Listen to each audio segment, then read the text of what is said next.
Judge Kavanaugh is one of the finest people that I've ever known. He's an outstanding intellect, an outstanding judge, respected by everybody. That's Donald Trump defending Brett Kavanaugh, the U.S. President's Supreme Court nominee. Now, a Senate panel was set to vote on his nomination this week, but a damning allegation threatening to derail the process. Allegations are coming from a California professor accusing Kavanaugh of sexual assault decades ago. Those allegations just made public in the Washington Post, and a lawyer for the accuser says her client is willing to publicly testify. Do you have any response to Christine Ford?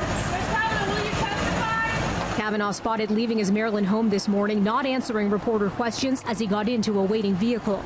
A day after Christine Blasey Ford told the Washington Post that when she and Kavanaugh were both high school students in the early 1980s and he was, quote, stumbling drunk, Kavanaugh pinned her to a bed on her back and groped her over her clothes, grinding his body against hers and clumsily attempting to pull off her one-piece bathing suit and the clothing she wore over it. When she tried to scream, she said he put his hand over her mouth.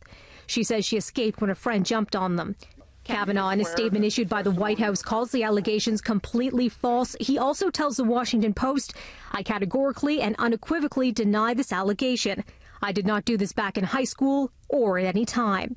Ford's lawyer appearing on the Today Show this morning saying her client is prepared to testify before a Senate panel.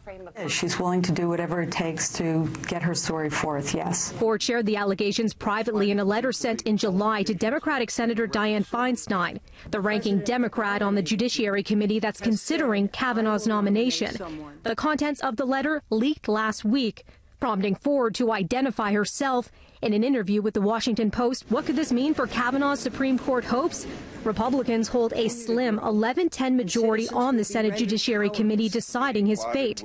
All 10 Democratic members are calling for the planned vote to be delayed.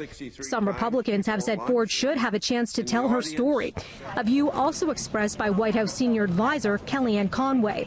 She should not be ignored or insulted. She should be heard. Kavanaugh says he's willing to speak to the Senate panel to refute the allegations.